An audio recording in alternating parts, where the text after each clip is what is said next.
हर हर महादेव दोस्तों, जय माता दी। जैसा कि आप सभी को पता है, नवरात्रि का पावन अवसर अभी चल रहा है और नवमी तिथि बहुत ही जल्दी आने में है। इस दिन माँ दुर्गा की पूजा के साथ साथ उनके नाम से हवन किया जाता है। माँ दुर्गा के हवन को अग्यारी भी कहते हैं। हवन करने से बहुत ही शुभ फल मिलते हैं और इस दिन जो हवन करता है उन भक्तों की मनोकामनाएं बहुत ही जल्दी पूर्ण हो जाती है।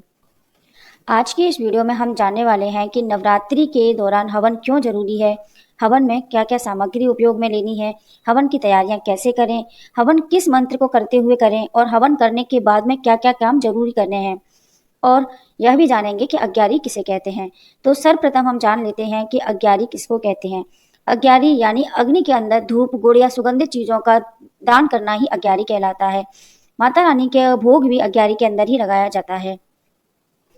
तो सबसे पहले जानते हैं कि माता रानी का हवन क्यों जरूरी होता है। किसी भी नवरात्रि की सप्तमी, अष्टमी या नवमी तिथि की पूजा बहुत ही महत्व रखती है। इस दिन लोग पूरे विधि विधान के साथ में पूजा करते हैं। आमतौर पर नवमी तिथि का हवन सबसे महत्वपूर्ण माना जाता है। हिंदू मान्यताओं के अनुसार चैत्र या शारदीय नवरात्रि में हवन करना बहुत ही शुभ माना जाता है। हवन के बाद ही आपकी नवरात्रि की पूजा पूर्ण मानी जाती है और पूजा का संपूर्ण फल मिलता है। कई लोग रोज का डेली अग्यारी भी करते हैं, और अगर आप रोज नहीं कर सकते हैं तो आप सप्तमी, अष्टमी या नवमी तिथि को अग्यारी जरूर करें। अगर आप इतना भी नहीं कर सकते हैं तो नवमी के दिन यानी नवरात्रि के समापन वाले दिन जरूर से अग्यारी करें।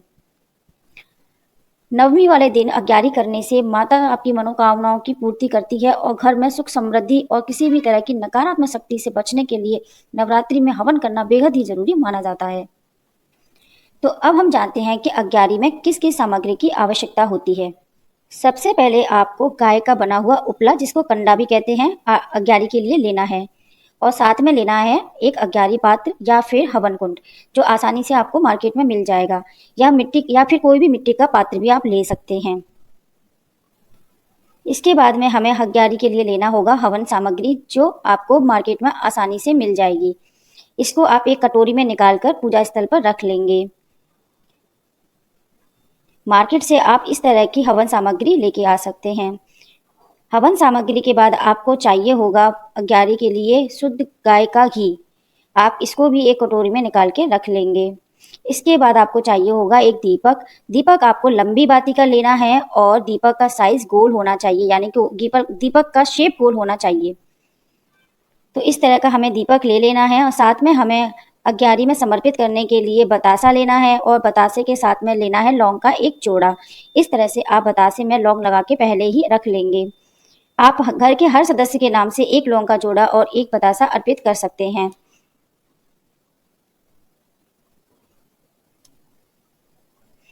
तो आप बतासे और लौंग के जोड़े एक कटोरी में निकाल के रख लेंगे। इसके बाद आपको चाहिए होगा आरती का दीपक। जब भी माताजी की अग्यारी करेंगे तो उसके बाद में आपको माताजी का आरती भी करनी होगी। तो आरती का दीपक और अग्यारी का दीपक अलग अलग होता है। जब भी हम कोई कथा पढ़ते हैं, कहानी पढ़ते हैं, उस टाइम हमें लंबी बाती का गोल दीपक की आवश्यकता होती है और आरती के साथ में गोल बाती वाले दीपक, इस तरह के दीपक की आवश्यकता होती है। तो ये आरती का, ये अग्यारी का दीपक है जो गोल है, और ये आरती का दीपक है जो थोड़ा सा लंबा है। इस तरह आप पहले ही तैयारी करके रख लेंगे। साथ में आपको चाहिए होगा कपूर।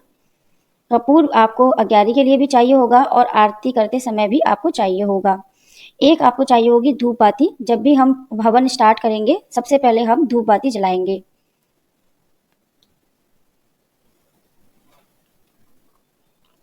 माता जी की पूजा शुरू करने से पहले माता जी को सर्वप्रथम टीका लगा लेना है।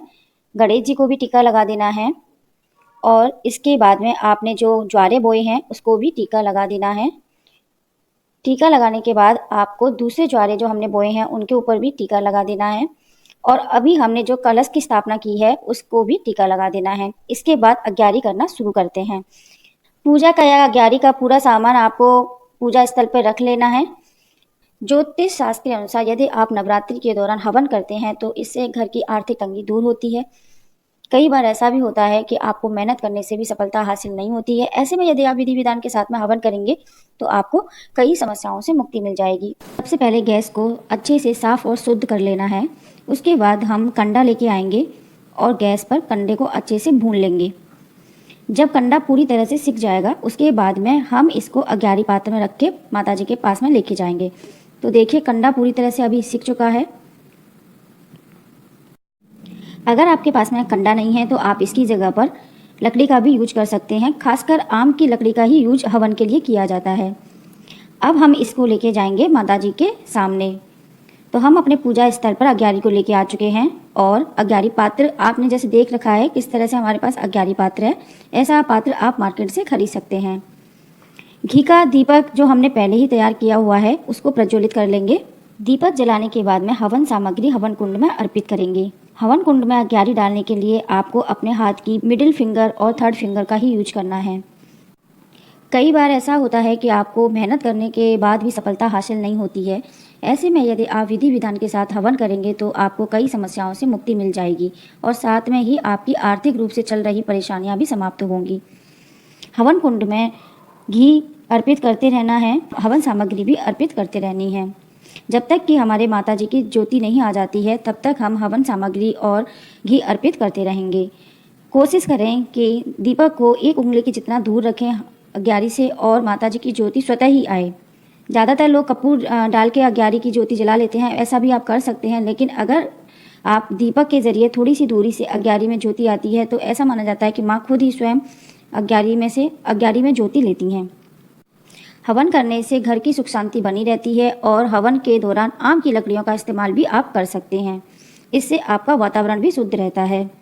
देखिए माता जी ने जोत स्वतः ही ले ली है और जैसे ही हमारी जोत आ जाए दीपक को थोड़ा सा पीछे खिसका के रख देंगे। जय माता दी। हवन कुछ विशेष मंत्रों के जाप करते हुए ही शुरू करने की सलाह दी जाती है।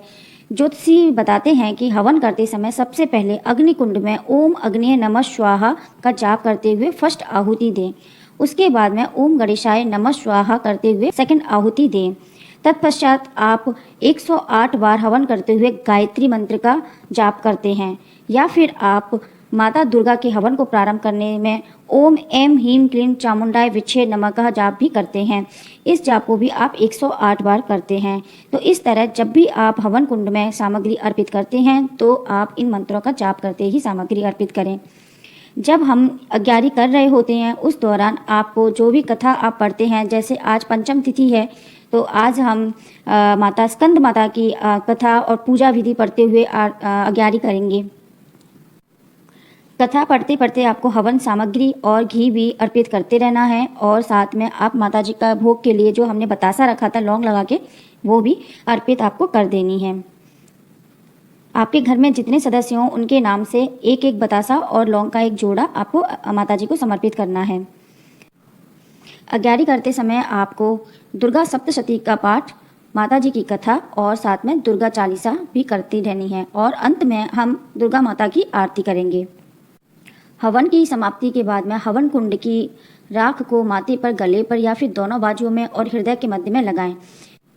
इस राख को लेकर इसकी पोटली बना के रख लें और इसको सुरक्षित स्थान पर या फिर अपनी तिजोरी में रख लें। यदि कोई बीमार हो जाता है तो नज़र दोष के लिए इसका टीका लगा सकते हैं, इससे बहुत फ़ायदा होता है।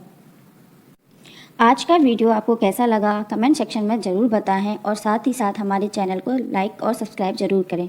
वीडियो बनाने में बहुत मेहनत लगती है और आपके एक लाइक से और सब्सक्राइब से हमें काफ़ी ऊर्जा मिलती है। हवन के लिए नवरात्रि का 8वां दिन यानी महागौरी का दिन बेहद ही खास माना जाता है और इस दिन महागौरी के पूजन के साथ साथ कन्या पूजन भी किया जाता है। वहीं नवमी तिथि का हवन भी बेहद ही खास माना जाता है और इस दिन नवरात्रि का समापन। तो आज का वीडियो यहीं समाप्त करते हैं। हर हर महादेव दोस्तों, जय श्री कृष्ण, बाय बाय।